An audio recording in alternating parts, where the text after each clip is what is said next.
কর্তৃক আয়োজিত বিক্ষোভ সমাবেশের আমন্ত্রিত সকল নেতৃবৃন্দ, আমি আসলে এখানে বসেই নুরুল হক নূর ভাইকে একটা কথা বলতে শুনেছিলাম যে এখন আর কোনো বিচার চাইব না, আমরা স্বৈরাচার শেখ হাসিনাকে হটানোর জন্য রাজপথে ফয়সালা করব এবং রাজপথ বেছে নিব।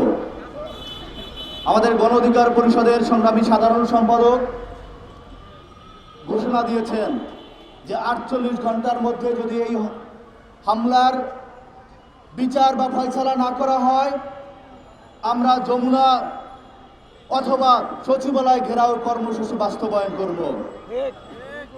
আমরা এখান থেকে সেই হুঁশিয়ারিটাই দিতে চাই যে যারা এখন উপদেষ্টা পরিষদে আছেন, এই উপদেষ্টা পরিষদের আচার আচরণ সেই স্বৈরাচারী শেখ হাসিনার মন্ত্রিসভার মতোই প্রতীয়মান হচ্ছে।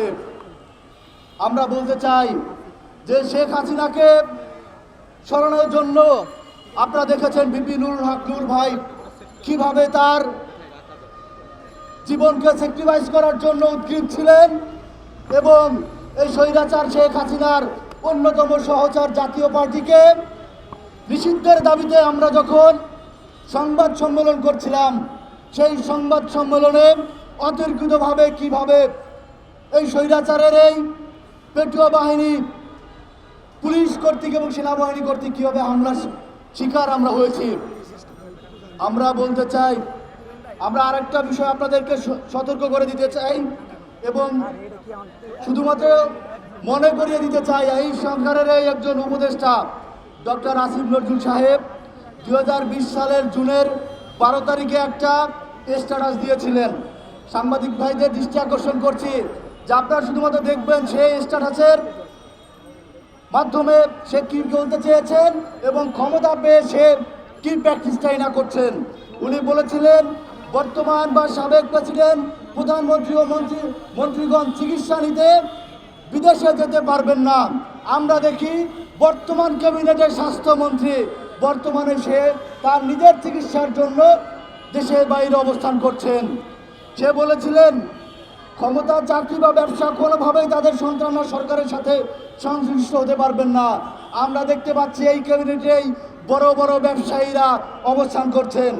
আমরা শুনেছি সে ইস্তারা দিয়েছিলেন যে সপ্তাহে একদিন অন্তত তাদেরকে গণপরিবহনে চড়তে হবে। সেই আমলে মন্ত্রীদের সে উপদেশ দিয়েছিলেন যে আপনারা সপ্তাহে একদিন